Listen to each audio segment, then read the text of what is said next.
Are you an emerging leader and you want to understand how you can develop your direct reports effectively or how to have better conversations? Then it's time to explore coaching skills for you as a leader. In this video, I'm going to share with you practical coaching strategies that you can implement into your role as a leader starting today. I'm Ann Koopman and I'm a former engineer and senior leader in the manufacturing industry. And now I'm a leadership coach for emerging leaders and an expert for team development. Make sure that you subscribe to my channel below because I regularly update new videos on leadership development, self-development, also effective teams. In this video, I'm going to talk about what is coaching, why is coaching so powerful for leaders, what are some coaching basics that you need to know, and then some coaching questions to get you started. So make sure that you stick to the end. So what is coaching? The essence of coaching is that a coach can help an individual to reach their full potential. That sounds quite broad, doesn't it? But in other words, it means that a coach helps to create a safe space for an individual to explore what's important to them and what opportunities or problems they can solve. A coach is very skilled in asking the right questions to help an individual uncover what they kind of already know for themselves or what is really truly important for them. And then by asking these thought-provoking questions and listening, a coach can help an individual to develop an action plan and a way forward. There's obviously different ways of coaching, from life coaching to leadership coaching to performance coaching to business coaching and even grief coaching. And then, of course, there is coaching as a manager or as a leader. And whilst there are, of course, similarities, I still think that coaching as a leader is a bit different because very rarely will you get an hour every week or regularly during the month where you can just have time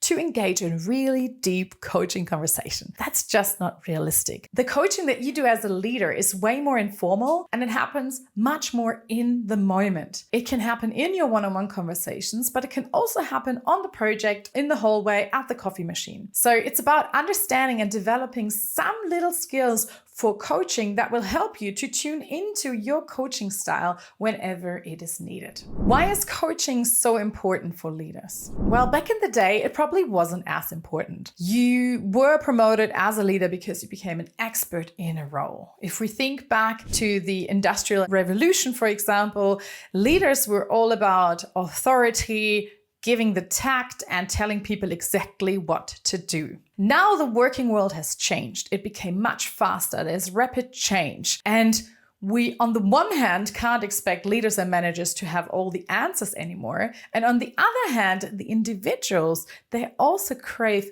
way more empowerment, responsibility, and the ability to truly develop their full potential. People don't want to just be told what to do. They want to use their own brain and ideas and thoughts to create something new. So leaders nowadays have a new role, a new opportunity to help their people understand and reach their full potential. And this is a massive shift because as leaders still, we might feel so tempted to just give advice, give the answer, or even have the thought that we need to have all the answers, that we're not a good leader if we don't know everything that's going on. And this will create lots of pressure for us to be across everything, which we simply can't, and will also be so demotivating for the people that we manage. So improving your own coaching skills and implementing coaching into your leadership style has a lot of amazing benefits. Your direct reports will feel more empowered because they can take charge and responsibility of their ideas and their task and their role. They will practice critical thinking and really starting to compare alternatives, looking at the facts and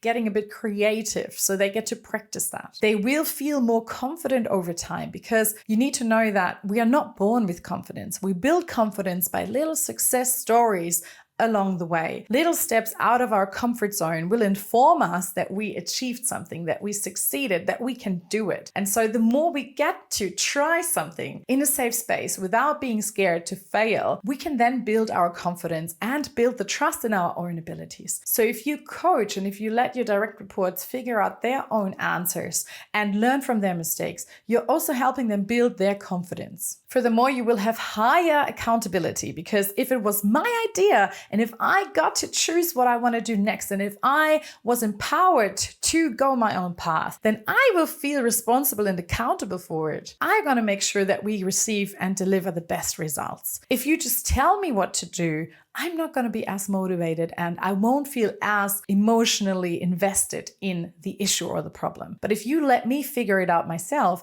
I'm emotionally invested and I'm going to do the best job. Through coaching, your direct reports will also learn to be more adaptable and flexible because they will learn to figure out how to solve problems, how to be creative, how to be flexible. They will learn that failure is okay and not a big problem, that they can just try again. So they will practice to be adaptable and flexible because you've helped them figure out solutions in different ways and situations. And that's so important in this disruptive working world that we're in today, that they are adaptive and flexible because things will just change all the time. And lastly, if you coach your direct reports to be more independent, to be more empowered, to come up with their own solutions and figure out their own strategies, it also will mean that you can reduce your overwhelm and your overload. Because as leaders, you will be so busy. There's so much constant pressure and stress on you. People are pulling from every direction, and you suddenly have to spread yourself thin across so many different tasks and responsibilities. But if you develop really empowered team members,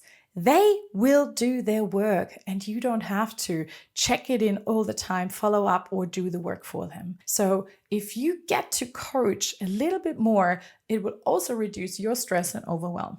And that's worth it. However, I also want to say, as many benefits as there obviously needs to be a balance. There will be moments where your individual reports need your advice, where it's time or safety critical, where there is big things at stake, and where you just need to make a decision or make a call, or where they are very stressed and then just need you to take the lead and make a decision for them. This is practice. There's no rule for you to follow because this is something that you will need to figure out for every individual that you lead. I'm not saying coaching is your only leadership style that you do, but I want to invite you to try it out whenever you can, to allow your individual reports, your direct reports, to just develop themselves and learn that they can do it and build their confidence. Let's look at some coaching basics. So coaching might feel overwhelming for you or tricky or difficult. I mean, after all, there are coaches out there that have done months and months of studies on how to be a great coach. But that's not what I want you to do. I don't want you to become a full-time coach, but I want you to learn a few basics that will help you to step into the role of a coach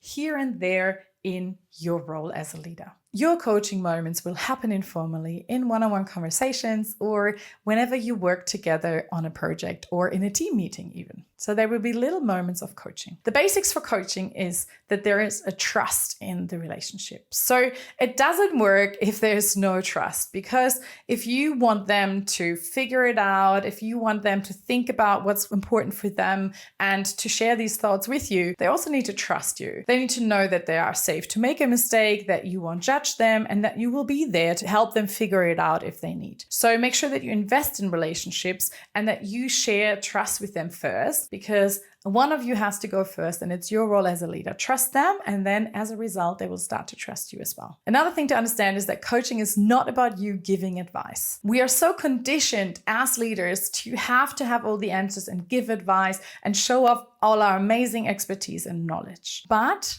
there is a time and place for you to give advice. But relationships and the development of your direct reports will be way more effective if you start to use a coaching approach. Your main role as a coach or as a leader is to listen and just ask some great questions that I will share with you a little bit later today.